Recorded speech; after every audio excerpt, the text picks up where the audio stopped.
Nice to see everyone. Hi, everybody. Hi. Hi, everyone. If you're just joining us, hello, hello. Hello. Hi. Hi, everyone. In a moment, I'm about to mute you all, so don't take it personally, but it's coming, coming in your direction. So in a moment, I'm going to be muting everyone. Thank you, thank you. The chat box is open though, so if you can't hear me right now, that's okay. The chat box is open for right now.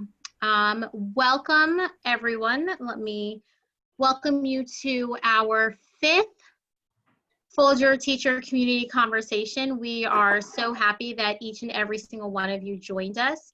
If you are new to our Teacher Community Conversations, welcome, welcome, welcome, welcome. We are so happy to have you. If you have been here for all 5 or 3 or 4, we are still so happy to have you. You are currently muted right now. As I said, the chat box is open. This recording is going to be available on our Teaching During COVID-19 webpage, as well as any resources that are discussed. And with that, I'm going to go ahead and turn it over to Peggy. Hi, all of you. It's great to see you.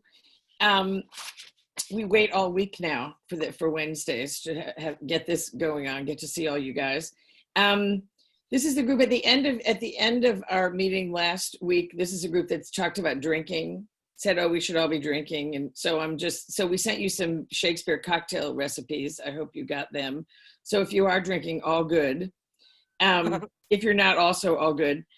Let me just tell you a couple of announcy things, right? Which I get to do in the beginning. One is that on the Teaching During COVID webpage now, since last week, is the Folger Method Express on material on Macbeth.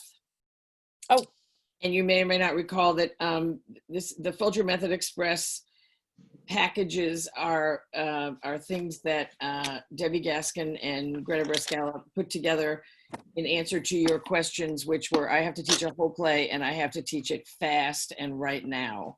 And so the Macbeth, the Romeo is already up there, the Macbeth is up there, and Midsummer and Hamlet and Midsummer, yeah, that's right, are gonna be up there before the end of April, which is really soon.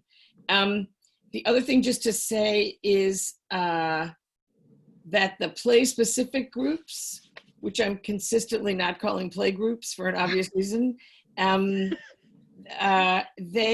of you will have heard by now, earlier today, I think, about those of you who signed up for a group, who your mentor teacher is, and some of these have already been scheduled. So that's all in gear.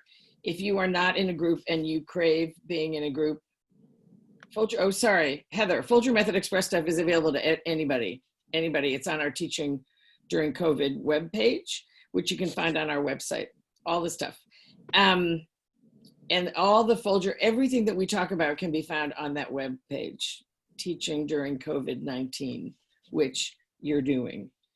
And you've been doing it for a long time, and you're gonna do it for a while longer, so we gotta all hang together. Okay, so the play-specific groups are in gear. If you are not in one and you crave being in one, find Miriam afterwards. Her email is on the front page of this slide deck, and so find her and she'll fix you up some way. I want to say a couple of things about, let's see, at the end of this session tonight, we're going to ask you to talk to us a little bit about what you think you need now, right? So I think a lot's happened in the past week. A lot of states and school districts have announced when their schools are going to end, or when the online learning is going to go, till the fact that lots of people know they're not going back to a school building. So we're kind of in a different place. And we're trying to figure out what to keep on doing that is going to be useful to you. So we're going to ask you about that, but that's going to be later after all the fun happens. Okay, if I could, I just want to talk for a second about Shakespeare's birthday, which is, as you may know, tomorrow. And if you work at the Folger, you definitely know it's tomorrow. So just to say that this is the folger.edu/birthday is where all the things are where you can submit and your kids can submit with a hashtag share your Shakespeare. There's tons of stuff being submitted. It's really, really fun. And there's lots of, we're in partnership with the Royal Shakespeare Company. And so they have fancy actors and they have people submitting scenes from Midsummer Night's Dream that are done in Legos. I mean, there's a whole, it's great. So check that out. And then these are the things that are live. And you can tell that scholars can't put a title together without a colon in it. So, so these are just interesting live conversations where you can submit questions. Your kids can watch them. Your kids can submit questions. There's a late breaking edition in here at 3 o'clock, and this is not going to be live, but this is going to just be a break. At 3 o'clock, there's going to be an 11-minute video on how to stage a Shakespearean sword fight in 10 easy steps. And if you go to this website now under virtual events, you'll see it there. But you can use that tomorrow. You can use that anytime if you want to get your students on. And yes, and so all these sessions will be taped and they'll be captured and they'll be available after this day is over, along with a whole lot of other stuff. So I just want to make sure that you guys knew about them. So any questions about that? Any questions about anything so far? No, because you're really smart and you're also tired because you've been teaching all day and for the last 2 days. We told you that we were going to ask you a key question, and so Miriam's going to ask you a key question. Yes. Hello, everyone. So I'm going to stop sharing and pull up my screen. I'm about to unmute you all so that you can share. You can also write your word or phrase in the chat box if someone else is talking. So we're just wanting to check in with you all. So if you could think of one word or phrase that describes teaching for you these days. One word or phrase that describes teaching for you these days. Challenging, I see. Thanks, Pam. Adventure, long, exciting, frustrating, adventurous. I see a second, adventurous. Motivation, satisfying, too much sitting. Oh, wow. Okay. This is a lot. And if someone would like to share why is that? I'm going to go ahead and allow you all to unmute yourselves in just a second. Let's see. Allow participants. Talk about this. Yeah, exhausting, insane, too quiet. Isn't that the truth? Daunting, learning, longing, relentless, Creole, Shakespeare. Necessity is the mother. That's a lot. Lack of connection, creative, wackadoo, persistent, unfolding, engaging. So who would dive into their word or phrase a little bit? I find it, it's Philip speaking. Yeah. Thanks, Philip. I find it engaging, actually. I actually teach older adults after 20 years doing high school kids. And I've always thought that, we learn from each other, even with the high school kids. So some of my older adults are pretty good with the tech stuff. They've been doing auditions and self-filming a lot. So we learn from that. And yeah, just because they have life experience, we're all kind of learning from each other. But it is in a way, I spend more time because there's so much time when you're not online. The classes are 2.5 hours twice a week. And they're good. They stay with it, even though they're in their 60s and 70s, a lot of them. But preparing every day to make sure that the 2.5 hours is pretty full, that's a lot. But I'm enjoying it. Thank you. I saw a lot of challenging. Anyone that had challenging want to share what's making it challenging? You are able to unmute yourselves. Mm-hmm. Well, yesterday, this is Melissa, and we've been doing Zoom meetings since the 12th of March. So you'd think that we would know how to do this by now, but yesterday I did something. Half my kids couldn't get in. They're talking to each other. One of them linked one of his friends by FaceTime so they could watch his screen while the other one was doing a presentation. I mean, it's just like all of my like, Philip, I so appreciate your planning thing, but I feel like I can only really plan maybe a day and a half in advance because you never know what's gonna happen. And my seniors didn't do any of the reading that I thought they would do last week. They're doing the piano lesson. So today we watched the movie together on Zoom together, and I chatted them and up while we were, I mean, it's just what it is. So it's just flexibility and just letting go of a lot of ego, I think, for me. Thanks, Melissa. So Anybody it's else? Jenny here in North Carolina. One of the most challenging things that I've been dealing with is I have a student teacher currently. And so Wow. teach her how to teach without being in the same room with students. So that has been sort of challenge on top of challenge for me, and also trying to take a step back and not being the teacher in charge and letting her kind of run it. So that's been really interesting and hard. So yeah, that's been my experience here.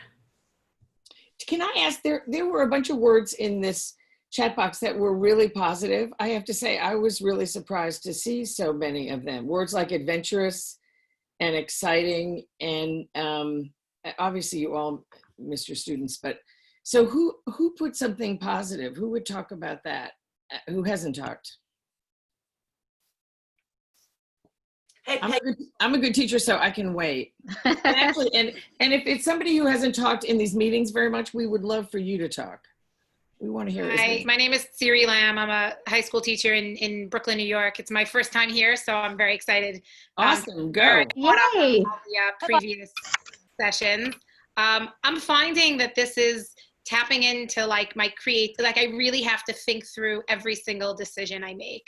And so sometimes it's exhausting and frustrating, but there's like a certain like excitement that's in there that I can't just go with things that have been tried and true in 10 years in the, more than 10 years in the classroom. Right. Everything needs to be fully thought through.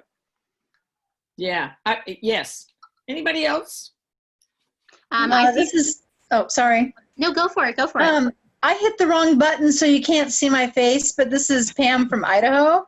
Hi. So Peggy remembers me from when we did Hamlet years ago. I do. Yep. Yeah. Anyway, I use sword fighting all the time when I teach Hamlet, so it's great.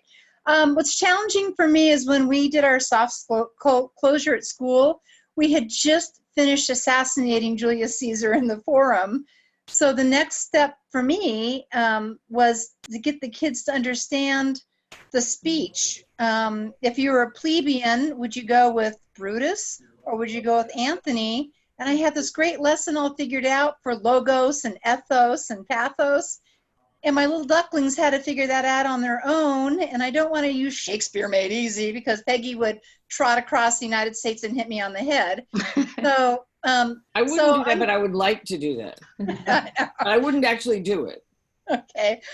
Anyway, so I printed off the speeches. I mean, it was challenging because I had to figure out how they could understand it without me there explaining it. So I'm making videos explaining what logos is and authority. You know what? A lot of them got it. Even though I wasn't there to hold their hand, they got it. And I was just really, really pleased with that. There were somebody here said the word, wrote the word flexible, and somebody else wrote the word engaging. Can you fess up if you wrote those and talk to us about those? Yep, Cynthia, I think. Cynthia, are you able to share? Cynthia, me, Cynthia, or another Cynthia? Nope, you're Cynthia. Okay. I've got the mix. I'm missing the kids. I teach elementary students. I wrote, it's the mother, necessity is the mother, something of invention.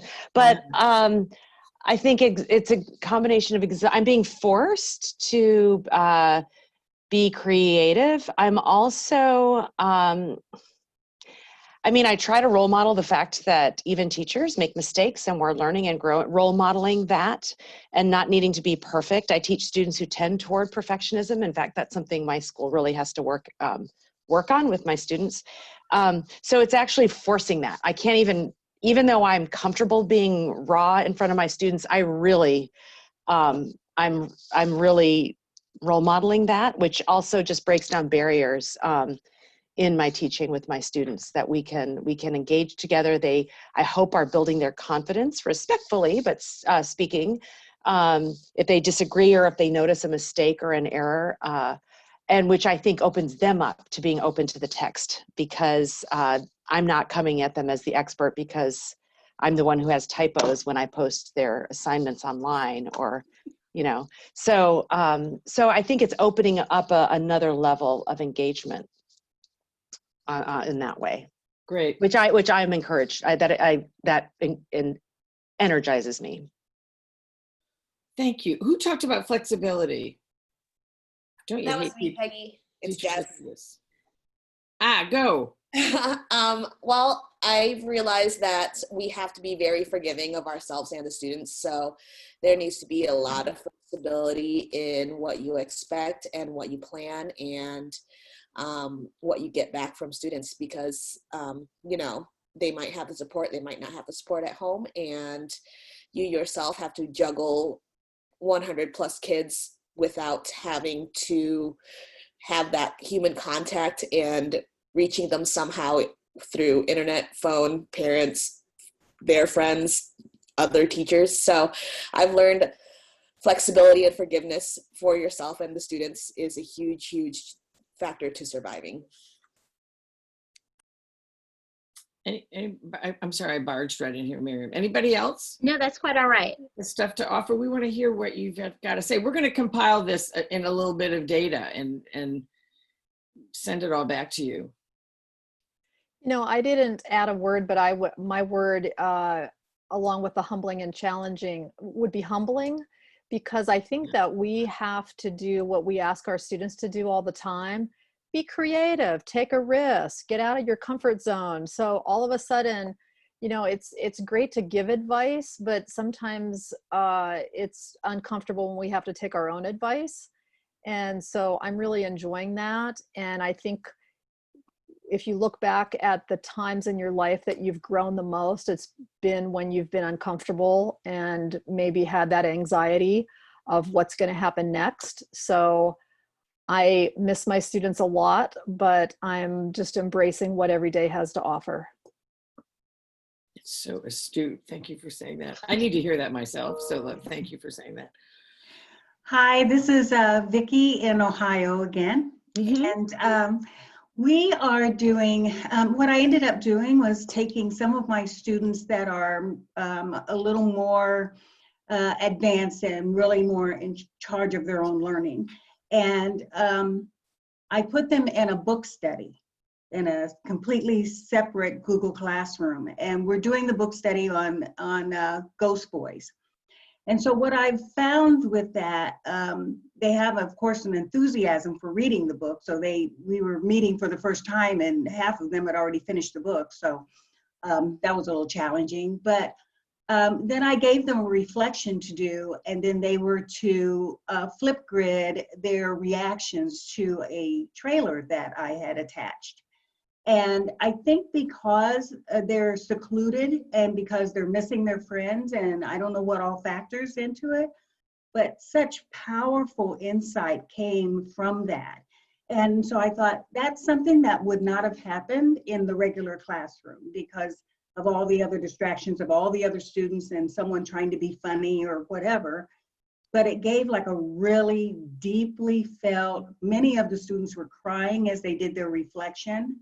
And, you know, I mean, I teach middle school. So, you know, just to know that it touched them in that way made me feel like, okay, so maybe this is working. One last one, anybody? I don't know if I should be the last one, but I'm Rama from Ohio. And I will tell you that I have learned so much about my students. Their strengths, and I love the fact that this is giving me a chance to get to know them individually. And the kids who often have trouble turning in assignments, well, it turns out if they're willing to meet me on Zoom one-on-one, they not only do the assignment, they do it well, and they help each other out. And this has been wonderful for that. I've learned how to learn from them. but I've also learned a lot about them. And that's been pretty awesome. It's been exhausting, but it's been awesome. Debbie Gaskin, are you, I can't see you, but are you in this meeting? Yes, I'm here. Awesome. Can I put you on the spot? Debbie Gaskin sent us a thing or posted a thing on Facebook this week. Would you just explain what you're, this wraps up into what you're learning, creativity, you know, like putting yourself in the position of your students, all that kind of stuff. Would you mind just telling a little bit about your assignment and what happened as a result of that? Sure. I had my students post pictures of their pets doing their homework or their classwork. We had our spring break ended, so we came back to school on Monday, so spring break was over, and I was afraid I would never hear from them ever again because they were still going to be on spring break. So I needed something fun to get them to come to class, and so everyone, their assignment was to post a picture of their pet. And some kids don't have pets, and so a kid used a pencil in a plant, lots of stuffed animals, but turtles and birds, and I have had the most fun posting pictures, and it's been a lot of fun. What you said when you posted it was how creative, and if you look at these pictures, I mean, these kids are incredibly creative. And so how many years have you been a teacher? This is my 24th year. Yeah. So Debbie said, this is the best assignment I have ever given in all of my years in the classroom. Sorry, Folger. Oh no, that's all right. That's all right. We're good. We're good with that. Shakespeare's second. No, there's a ton to learn. I don't know. There's a ton to learn. And what we are doing is nothing like what you're doing, which you already know. Like, we're in the service of you. Your job is much more important than our jobs. But in trying to stay ahead of you, or at least up with you, and try to figure out how we can be most helpful to you, we are also having to work in a completely different way. You know, we feel like we are scrambling all the time. So, and if we feel like that, we're not responsible for students, and we don't have administrators, you know, looking at us or supporting us or whatever. So yeah, so it's a time. But thank you for sharing all that stuff also, and all the stuff you're writing about. The pet thing, I'm not kidding. I am not like a wild pet person. I thought, oh my God, I can't believe you did this. I started roaring, laughing. These kids are really, the turtle one was really quite amazing. Anyway, that's all I'm saying about that. Okay, we're gonna move on because we got a lot to do. And so we're gonna go from your sort of reflection about what's going on in your classroom and what you're learning and all that, to some real specific things that are gonna go on in your classroom, and or that we hope will be helpful. And Liz Dixon is gonna take us through some of the things that she's got going on in her classroom. So I'm going to give you a little insight into who she is. She's a teacher, as a high school teacher in West Lafayette, Indiana. And she is somebody who knows Macbeth. We seem to be on a little bit of a theme today, but she's somebody who knows Macbeth really well. So the Folger's working on a series of teacher guides, and she is one of the teachers who's writing the lessons for Macbeth. And she also is one of the co-editors of MLA's, the next volume in MLA's series about approaches to teaching. And she's one of the first instances where MLA asked a college professor and a high school teacher to co-edit a book on approaches of teaching. So it could be that MLA is getting into the 21st century, though I don't want to say anything too outrageous. But the other great thing about Liz Dixon is that she is teaching Macbeth to her students right now. And so she is going to share some stuff that's going on in her classroom, and then there'll be time to talk back and forth and ask questions and extrapolate from there. So Elizabeth Dixon, you go. Okay, thank you, Peggy. So I thought I'd just start and tell you a little bit about the situation in West Lafayette, Indiana. So our governor gave us like a 20-day waiver for the school year. I don't know if other states have done that. So we only have to teach 160 days. So we're on a Monday, Wednesday, Friday schedule, which I don't know if you guys have breaks in between, but it is so good to have a break in between so you can get your lessons, do the grading. I don't know if you guys have talked about grading electronically, but it is just so tedious.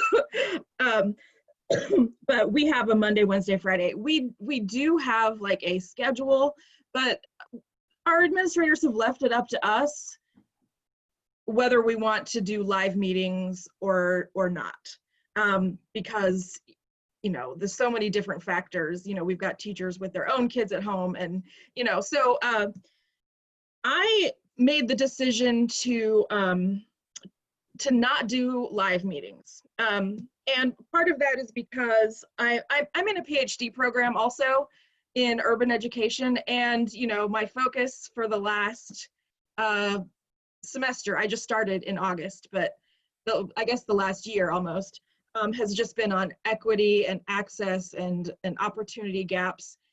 And so I ended up deciding to do asynchronous teaching, and then I have like open class time for people to drop in during those scheduled class times, and they do drop in. And there's in the class that I'm teaching Macbeth, there's one girl that comes in every day and wants to talk about Macbeth. So it's very cute. And then every once in a while, someone else will come and join us, but usually it's just the two of us. So we have 30-minute blocks, and that's when kids can drop in if they want. But I've been doing asynchronous teaching. And when we got out, I was in the middle of Midsummer Night's Dream, actually. So I still had to finish up Midsummer Night's Dream and then start Macbeth. And I learned about Flipgrid a little bit too late, or else I would have started off Macbeth with doing some Flipgrid. But I'm going to be teaching Romeo and Juliet in a week or so here, so I'm gonna do that for my intro. Because it's really important, and I'm sure you guys have talked about this, just to get the kids speaking the words and the language, and also just interacting with each other. So I'm planning on doing that. If I had Macbeth do all over again, I'd start off with some Flipgrid. But I do videos, and I try to make ways for kids to still speak the language, interact with the text, and still give them opportunities to interact, so to reply to each other, or to work on something together, even if it's not like at a live time. And some of the assignments that I've given, if it involves like sharing something that they read, they can come in and do that, and then they can just share it live, and then that counts. They don't have to type anything. So I've had students take advantage of that. And I've been 50% really surprised at how well they've adapted, but also I know there are kids that this is really hard for them, and they get distracted at home and they can't access sometimes, and so having flexibility and grace has been the big key here. I have a few slides to show you some of the activities that I've done. So here is, okay, so one of the first things that I did in the beginning of Act 1 of Macbeth, and I feel like this is something that could be adapted to any play, but the Luna on the luna.folger.edu is, the repository of the digital collection. And so I just had them, I took one of those images and I plopped some numbers on there, and I just had them, identify who's who, justify why they thought who was who, like what exact part of the scene was this supposed to represent. So this was just kind of like as we were introducing the characters, and without much help from me, they went in there and they figured it out. They couldn't really exactly tell the difference between Malcolm and Donalban in 5 and 6, but they could at least sort of tell, okay, those two seem like brothers. So that was one. And if you haven't looked on Luna, it's got some great stuff. You can just search by play and act, and you've got lots to choose from. And actually, I have another activity that was for today that I did with Luna as well. Okay, the next activity is, if I had been in class, we would have, with the speech, is this a dagger I see before me? I would have done an activity where we direct each other on this scene. But one of the things that I do to prepare them for that is for them to go through and make a prompt script or prompt book. So with this, I use Google Docs. And I learned one of the greatest Google Doc hacks recently. If you're using Canvas, but you also want to use a Google Doc, there's a little thing you can do at the end of a URL, and I can put that in the chat after I'm done here. But to make it so that kids have to make a copy for themselves. So then they're working on their own copy. And so I had them annotate the speech. So they were told to highlight in blue any particular words that you would direct the actor to bring out and emphasize. And then they were used the commenting feature for stage directions. So, and I picked this particular kid because he had one that was really funny. Over here on the right, he was like, yeah, take the dagger and strum it like it were a guitar. And I just thought that was very funny. So they, that gave them the opportunity to imagine and read the text very closely and think about how they would stage the scene. Okay, we can go to the next. Liz, can I interrupt you for a second? Yeah. Can you just go back for a second and just talk a little bit more about what a prompt book is and Sure. what happens there? And also, I just want to say that these slides are really hard to read, but when you get the recording of this, you'll be able to see these and blow them up so you can actually read them. Okay. Yeah. Just talk about the whole idea behind it and what kids learn from doing that. Well, with the prompt book, it's on so many levels. First of all, one of the core Folger activities is cutting a scene. So you could, even on that level, they take a scene and they can cut it down to be a certain length. So that involves, engagement with the text. And then the prompt book also, it's basically just making a script, that an actor would have. So they think about, it helps them to see the relationships with the characters. It helps them to think about the tone of a particular speech, and how the body and all of the motions and movements help to tell the story. So it's just like an annotated text that would be like a director's copy. Thank you. Any other questions? Any questions about this? I realize I should stop in between here. Any questions or thoughts about annotating? Teachers talk a lot about annotating. Sometimes they mean different things. Any clarifications about this stuff or anything anybody would like to share? We would love to hear from people who have not spoken, or maybe people who are on the chat box want to use their whole big voice in this crowd, maybe. So Okay. you can definitely write your question in the chat box, but if you also go to our Teaching During COVID-19 page, both Romeo and Juliet, the Folger Method Express, and Macbeth have more directions for prompt books as well. Great. Thanks, Miriam. That's really good. Okay. Right. And this was just a short speech. So I know that like the Folger education, we always call it a prompt book, but it's not really a book. It's a sheet of paper. In this case, it's digital. So a prompt doc, I guess. Okay, we can go on to the next one. Oh, this is my, okay, one day I just decided to make a silly video because we were getting to this part of the, play. So it's very corny. I had students tell me it was cringy. So just enjoy it, roll your eyes a little bit.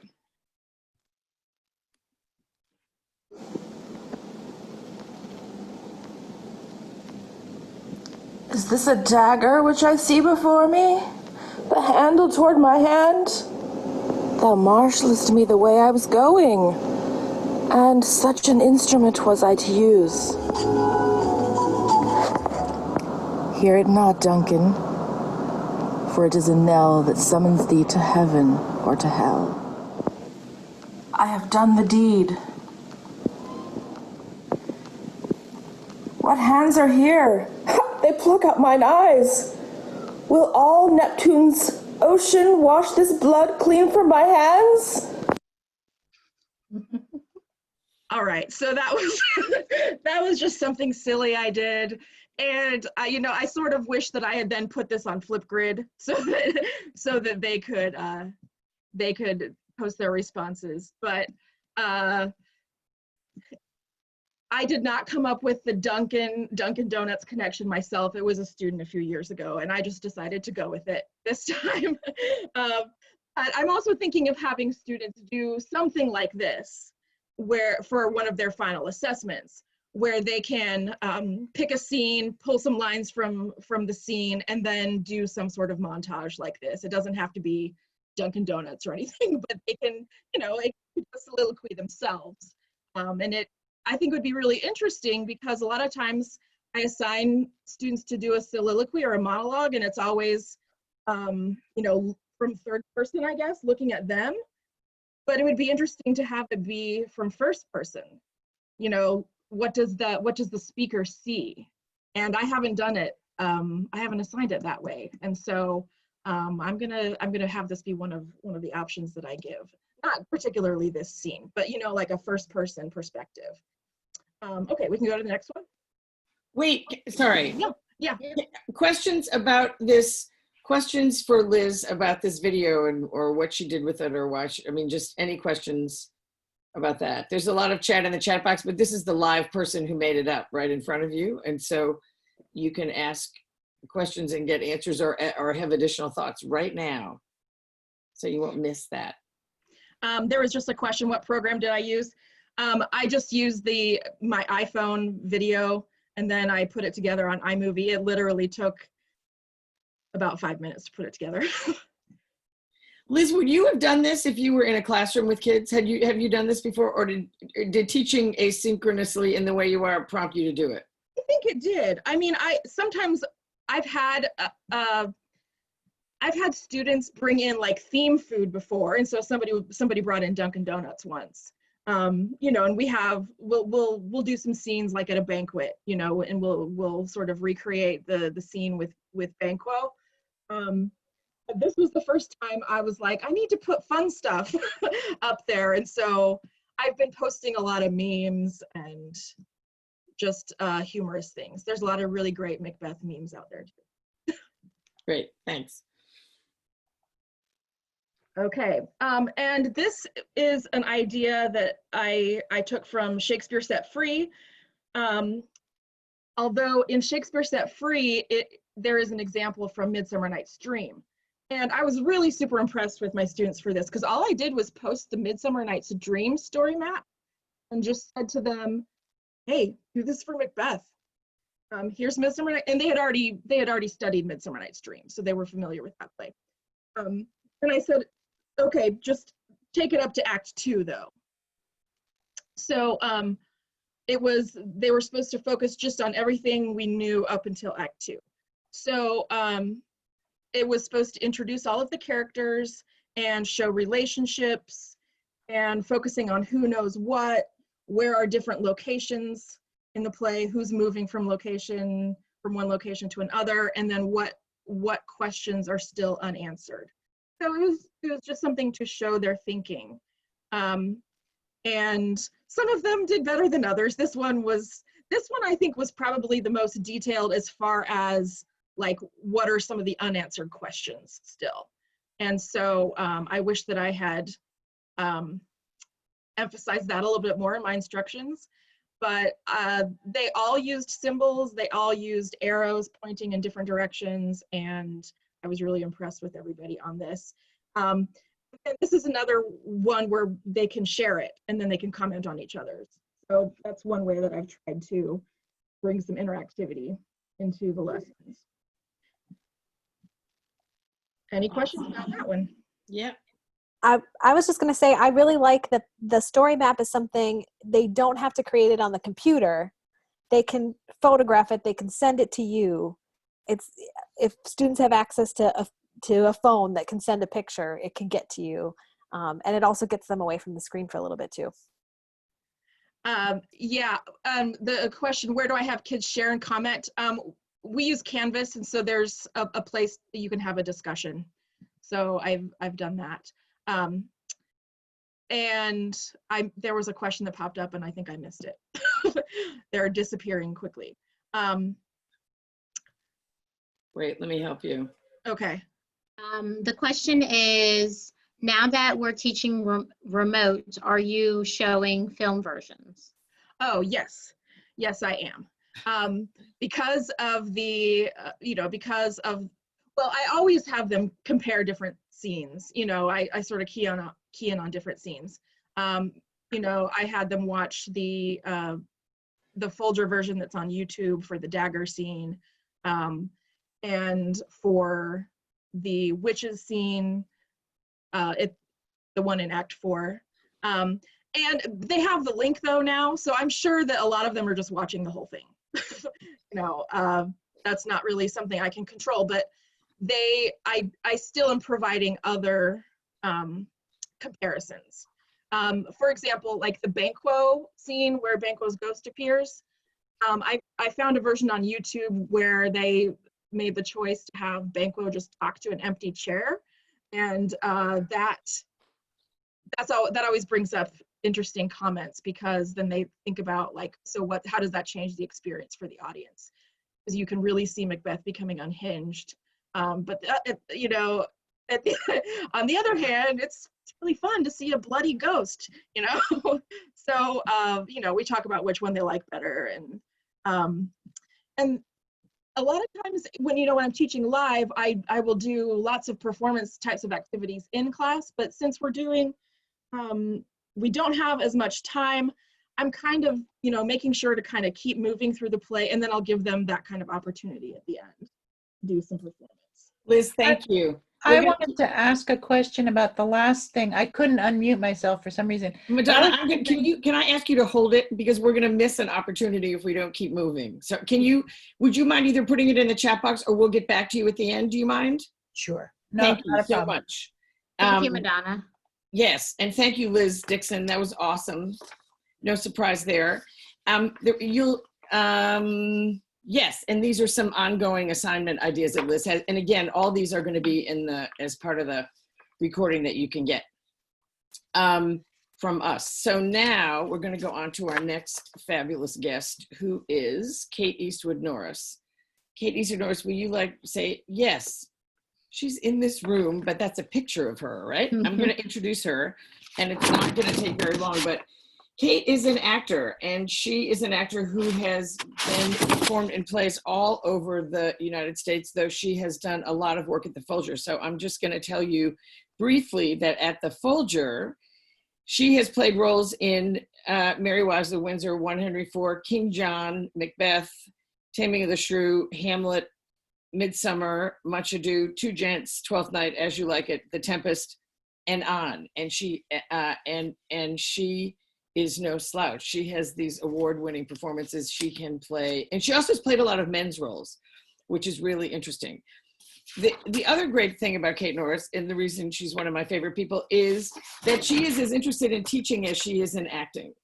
And so in addition to being a superb actor, she has a master's degree in humanities and creativity, and she also just got her MFA in Shakespeare and Performance from Mary Baldwin University, and she's teaching at Georgetown right now.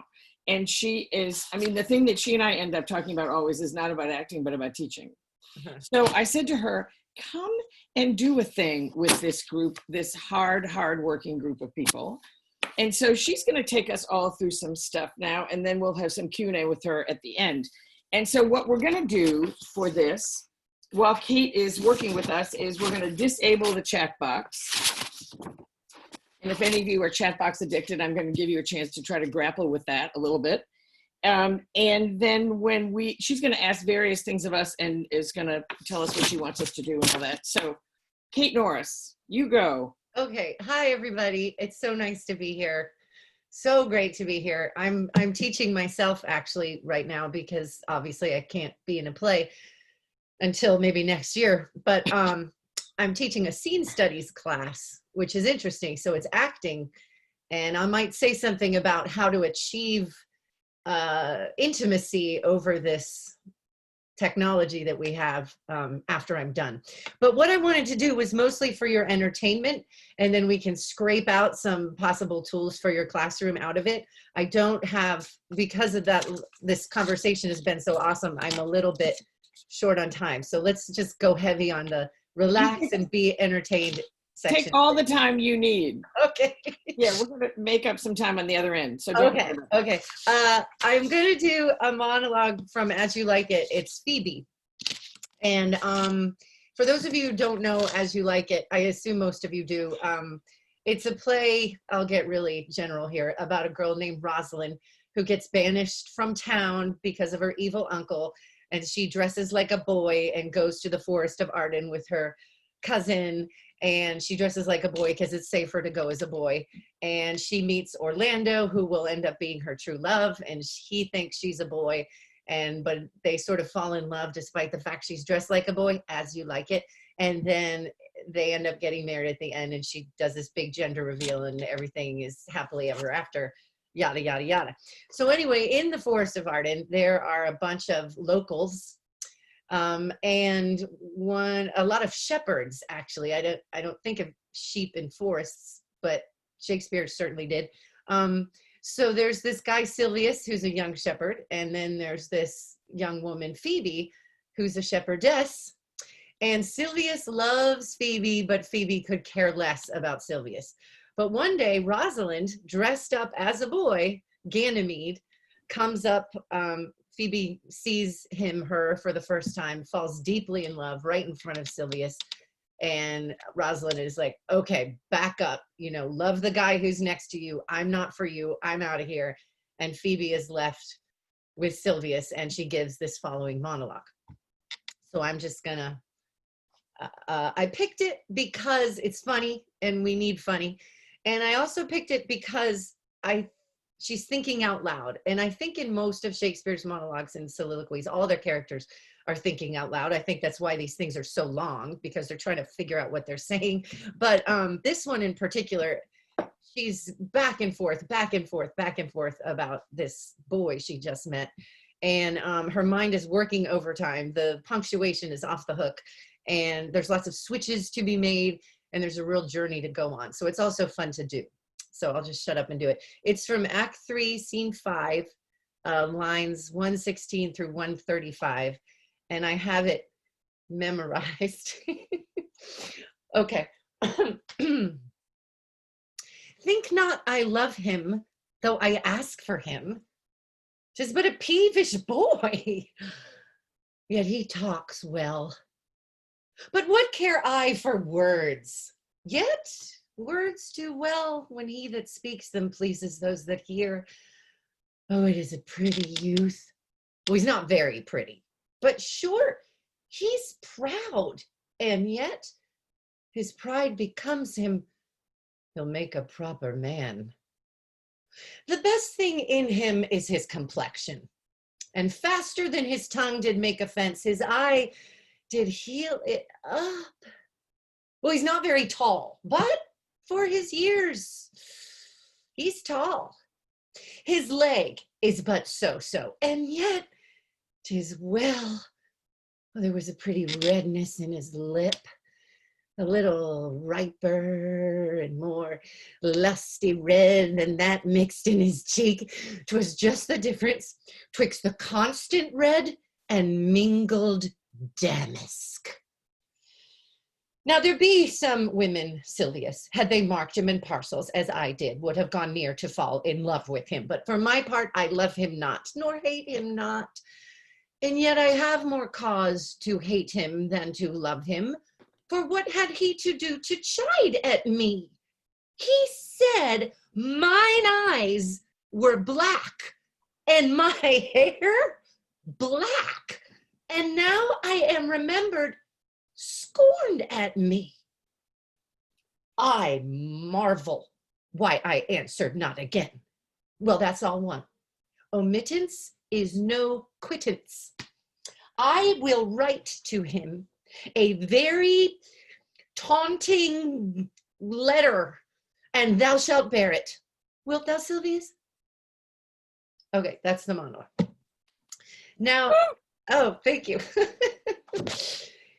there's a lot going on in this thing. I think the thing that's interesting to me is that you have someone who is so sarcastic and vain, but clearly shouldn't be. Phoebe, because she is a shepherdess, she's often, I mean, she has Silvius there to demonstrate how lucky she should feel that Silvius loves her, but she feels like she deserves a whole lot more than she should. I played her a long time ago, like 85 years ago, and I made her a nerd who worked at the Arden Library, the local library. So she just sort of walked around being the forest know-it-all and annoying absolutely everyone except for our pal Silvius. Now, one of the things I think this monologue might be really fun in the classroom is because often when people see a long section of text, you know, where they see all this, they don't think about what the other characters are doing. You know, they think, well, this person takes the stage and everyone else is sort of waiting and making their grocery list until this person is done speaking. But which is one reason I love to teach crowd scenes. But I think Silvius is almost, the actor playing Silvius is almost as busy as the actor playing Phoebe in this thing. Because for every time she goes, you know, he's not very tall, Silvius would be like, no. But for his years, he's tall. And then Silvius is like, oh. So what I like to do, because we don't have a particular one person to be a Silvius, I just would like you guys to play Silvius. And I'm going to read the first half. And so when you're thinking that whenever I compliment Ganymede, you're in despair. But whenever I am saying something not so nice about Ganymede, you're like, yay, I have a chance. Okay? So you can sit there and nod and smile and frown and do as much as you want.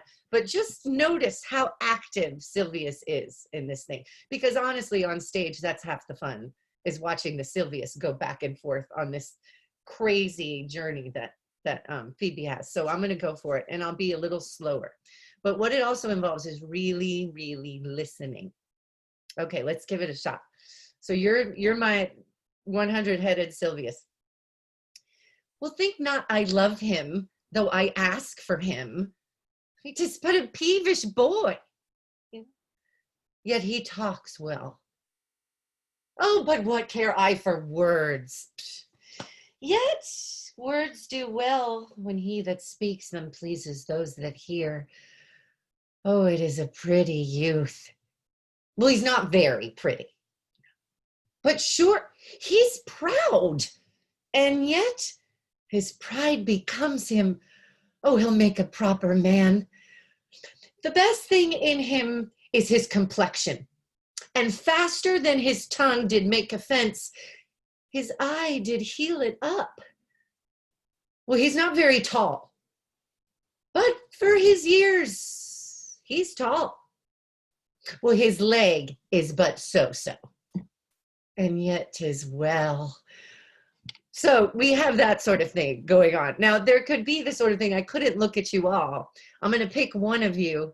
Let's see, who's on my screen right now? Who I can see? Elizabeth Schmidt. Yes, I saw you because you're well lit and you're right below me. So what I'm going to do this time is argue with you about him. I'm going to take you into account as I'm doing this monologue, not just ignore you because I'm self-centered, and see what your reactions do to me delivering this monologue.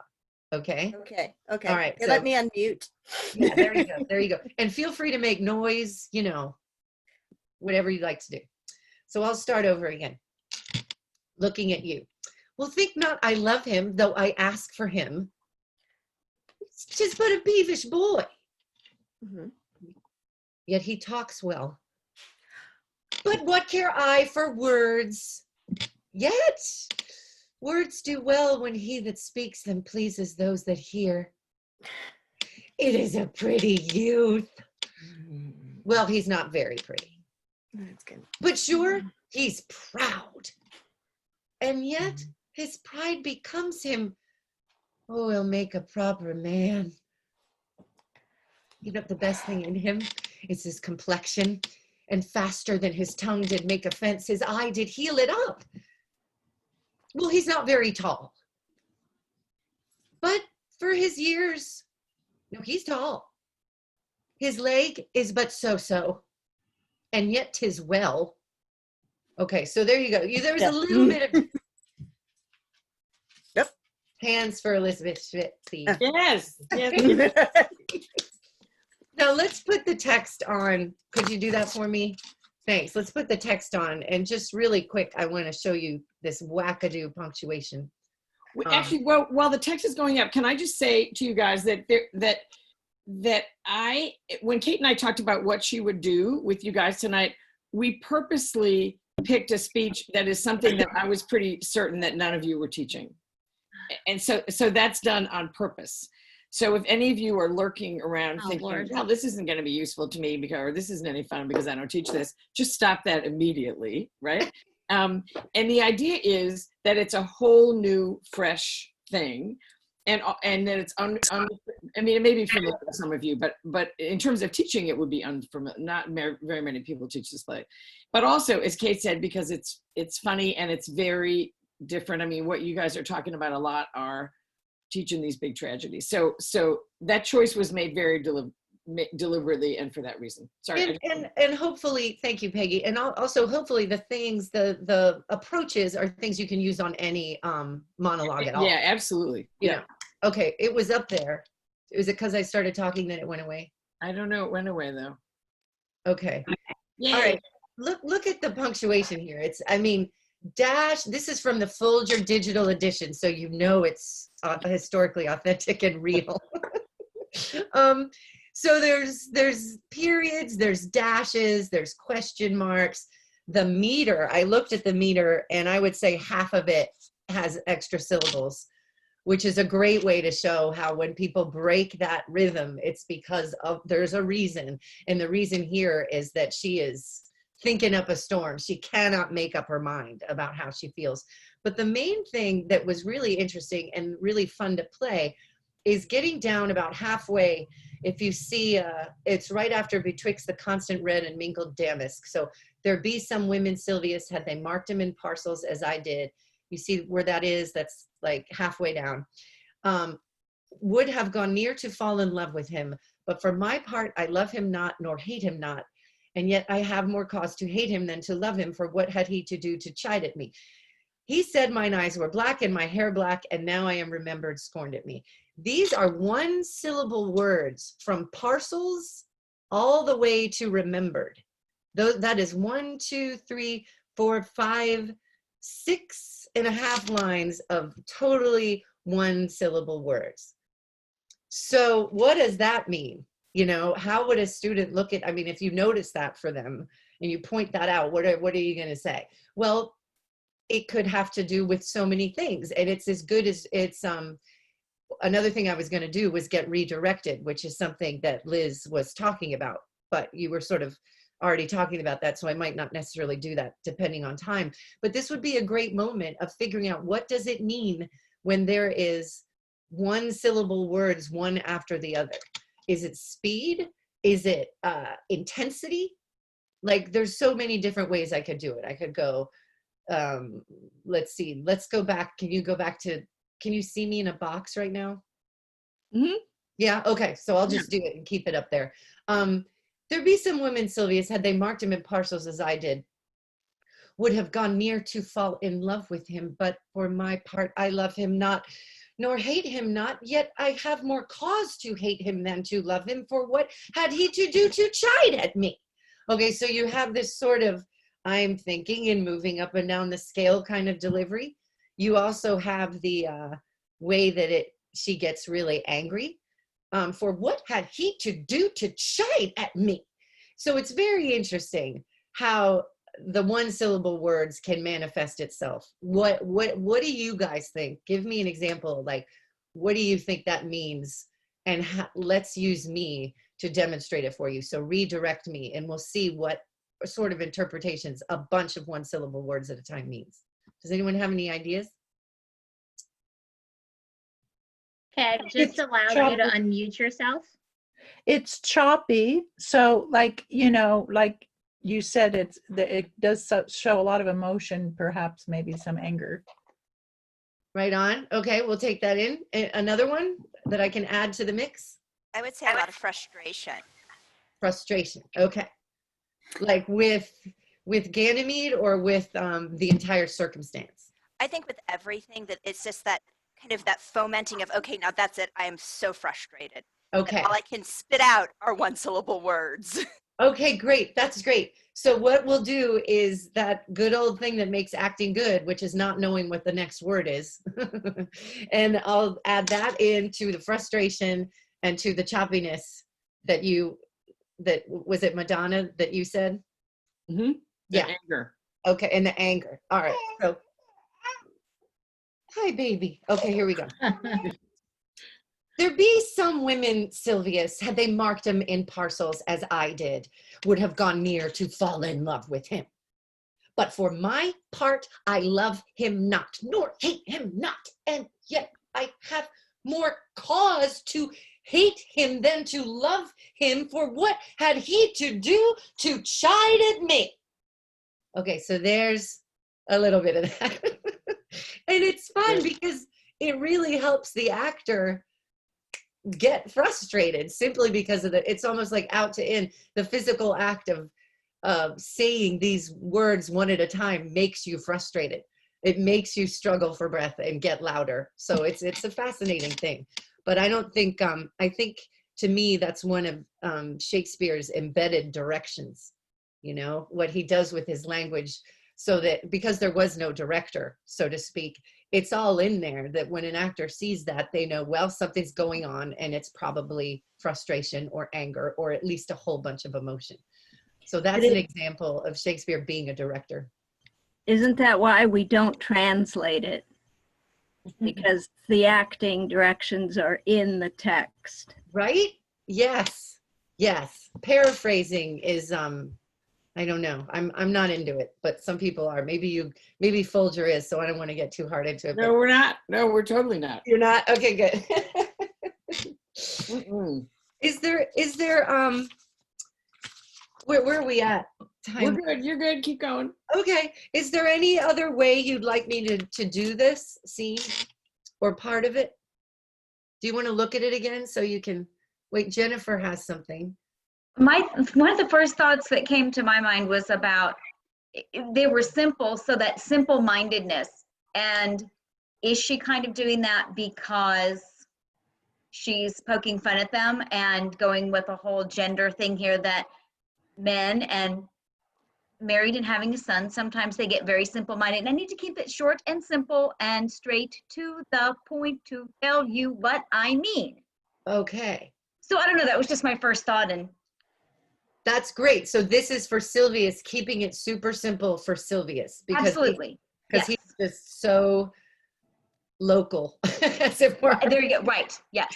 Okay, yes. That's great. That's great. I love that. All right, so do you want me to do that section or start from the top and do just a little bit of the first half?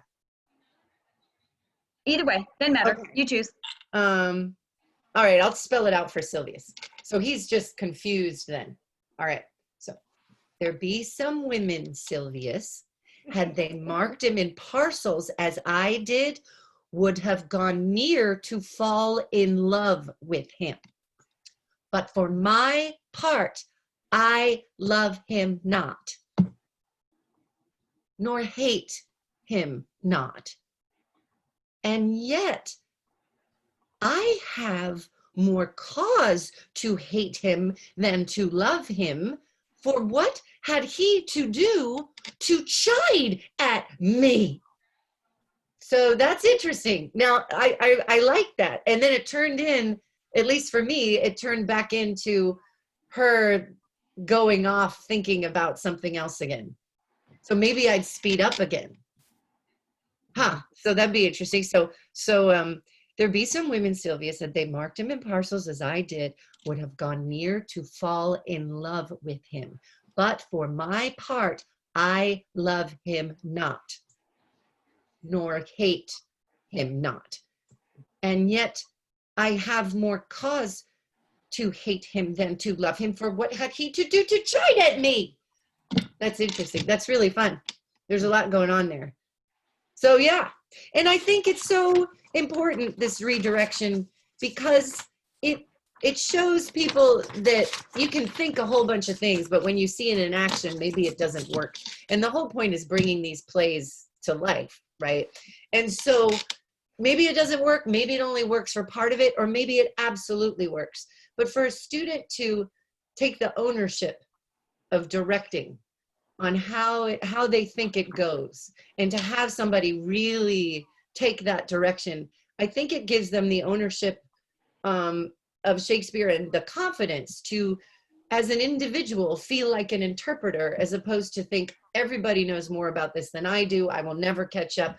I'll just do what Judy did and leave it at that. You know what I mean? So I think it's a really wonderful thing and an incredible tool in the classroom. And if I could just add, for any kid, I mean, for any, like Kate's teaching kids in an acting, I mean, college students in an acting class, but for any kid, the whole possibility of all that interpretation is really fabulous. It is. It really is. And like, the teacher doesn't do it, but the teacher sets it up so the student can discover it and do it. Or you hire me to come to your classroom and I'll do it. That's right. That's right. But I, before, just in the little time I have left, I wanted to go. The strategy that I'm using in my class to facilitate acting. We're doing scene studies. It's realism, so it's Tennessee Williams and Who's Afraid of Virginia Woolf, True West, you know, things like that. And we went online right after spring break, and you cannot have eye contact in Zoom. You know, you can't. Like, I'm looking at my camera, so it looks like I'm looking at you, but I can't see any of you. And so how are you going to do a scene with two people who can't make eye contact, much less be in the same room? So we had these scenes, and I was determined to still do them and not film them because it's a theater acting class. So what we did was basically convince ourselves that Tennessee Williams had Zoom capability. And we put all our scenes in Zoom. So Maggie and Brick are arguing over Zoom chat. You know, Brick picks up the computer, moves it around. Somebody hangs up on somebody else. You know, we had Tom and Amanda in Glass Menagerie doing this incredible thing, and he was getting dressed in, and we just admitted that this was the technology. And then students quit trying to fight it. There was no, we can't actually connect. We're connecting this way, and this is our reality. And this is, we all know by now, especially after a month of doing this, that you still can connect. So to do actual acting, if you just admit that it is happening in Zoom, and maybe Shakespeare had Zoom capabilities and Romeo and Juliet are doing furtive Zoom chatting, who knows? What that does is get rid of the obstacle. Here's the obstacle, and you just go right on over it, and you embrace that thing and turn it into part of the acting. And then so many scenes are about people who cannot adequately communicate. And what better way to do that than through here, where we're busy feeling like we can't adequately communicate. But the interesting thing is that it ups the stakes, because when somebody in a scene leaves the room, the person who's left staring at the screen works a little harder, you know? And so it was a fascinating thing to do. So I don't know, it might be something you want to try if you want to work on actually acting and connecting, as opposed to acting like you're acting. So that was my other thing. And I'm done. Questions for Kate or thoughts about any of this? The chat box is open, as is your ability to unmute yourself. Pam from Idaho. Hey, is it okay for kids to use different dialects? Because I've been studying OP, and that sounds like they're talking in pirate, right? Right. So I've had kids talk like they're Southern ninjas, just so they get comfortable with language. Do you do things like that with students? Pam, would you explain what OP is? Original pronunciation. You know what it is, Peggy. I do, but not maybe everybody doesn't. Can you explain it better? Because I'll really hack it if I try to explain it. It's some people. I'm trying to explain it without giving my opinion of it, which I don't want to do. Okay. It's a school of thought. People who have done a bunch of work and put together what they think was the original pronunciation that was used by Shakespeare's actors in the late 1500s and 1600s when these plays were on stage, and so it's called original. OP stands for original pronunciation. I think personally, and my husband Cody Nickel, who you've probably seen on stage if you've been to the Folger, he's McDuff, so I know you've seen him. We both fully believe in using dialects in Shakespeare. I think as soon as somebody goes Shakespeare, the whole thing, especially for anyone, I think, except someone who already talks like that, the whole accessibility disappears. I would absolutely go into dialects. Anything you can do to make it personal. I do not think that everybody in Shakespeare's troupe that he was in spoke the same way like they teach you at Juilliard. You have to say, oh, the horror, and certain way, mid-Atlantic, whatever. You can tell those people on stage, and I personally, I never do that. I never do that. I put a little something into everything. I just did Mistress Quickly, and she was from Fargo, so she was odds bodkins, that kind of thing. I think Phoebe would really be funny with the think not I love him though I ask for him thing, maybe Southern, who knows, but yes. And this is especially important, I think, for people who are not mid-Atlantic white people, that we need to allow the way that everybody talks in. And that to have, like, if you have a person of color in there speaking your Shakespeare, let them be a person of color, for God's sake. Don't shove them into some version of what we think it might have been.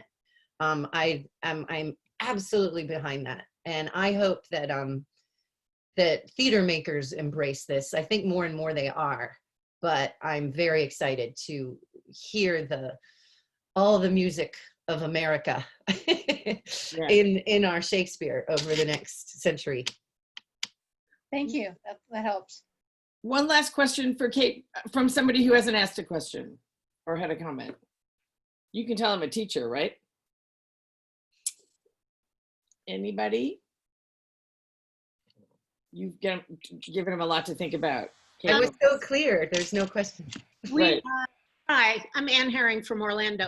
Our young company, which is from Orlando Shakes, our audition-based high school production camp in the summer is doing Othello. And we don't know if it's going to be all online or if we'll start online and be able to do some of it in the building. We just don't know. But one of the things that the director and I have been musing over is it's such a physical play that and we had a thought about, should we just make it a comedy? Should we just ditch Othello and go back to a comedy and yuck it up, which is easier on Zoom? And I was like, no, let's just move forward and embrace this. And so I was interested to hear what you said about the eye contact thing and accepting it as a part of the reality. I just wondered, do you have any other thoughts about the physicality of the lack of physicality or the lack of touch? Yeah, that's that was one of our biggest challenges well, there's challenges for the actor and then there's challenges for the audience, and the actor's essential job in the end is to demonstrate to the audience what they're feeling and what they're going through. So often in Zoom, we think, oh, we're on film, and we don't do much. We sit here and we show this much. But on the other hand, if I was far away back here, you can't really see me either. even if I took up the whole screen. So I need to do a whole bunch of stuff for you to see it. But even close up, by getting rid of everything below here, I'm also negating physicality. So I think a happy medium is important. Group scenes would be tricky because there's that many boxes and the smaller people get, you know? Right. But understanding at each time how big your frame is and doing acting from there. Because if I know that I have from here up, I need to make my physicality with my hands. Right. But if I'm way back there, I have wonder to. if there is something to be had in touching, you know. Oh, I can't. I mean, so it could be beautiful, and how close you get to the Right. camera. Right. But You know, I mean, it's something to solve. It is. It is. I watched the folks at Georgetown just did the rover, and they put it on a live stream, and they had similar backgrounds behind each other, so they were all at the same set. So there was that. There were costumes and things, but it was very. I'll tell you this much: everybody better know their lines. I'm going to solve a problem of time right now. Okay. And so I'm going to thank you, Kate Norris. Yes. A lot. The one last thing I'm going to tell you about Kate Norris, and we're going to have no discussion about this at all, is that if you have the Folger film video of, or if you've seen it, or if you've watched it online, of Macbeth, then you may already know that Kate Norris plays Lady Macbeth. And if you haven't seen it, you should see it. We're gonna have a watch party tomorrow night as part of Shakespeare's birthday, and you're gonna be making comments, I think maybe Kate, during that or something. Yeah, I do want to say that was 12 years ago, and I would do everything differently, but that's all I'm gonna say. Right. So, but I didn't want to bring up Lady Macbeth first, because I thought, oh my goodness, we'll never be able to get off that, right? And not be able to learn from her in the way we just did. So thank you, Lady M and Phoebe and Kate. And I want to say we're a little bit over time, so we're going to wrap up. But here's what we want to talk to you guys about, and it's not going to be now, but we're going to figure out another way to do it. We may start off next week like this, and that is what I mentioned earlier, which is what do we do going forward? Like, what is the best way that we can continue to serve your work going forward? We have some ideas, but we don't have all the ideas. It's like, if you recall, these all started because we had one meeting and said, what should we do now? And this is when schools started to close, I think, and people started to go online after we had the first meeting. And we said, what should we do? And you said, you should keep on doing these. So we've done these. This is the 5th one in 5 weeks.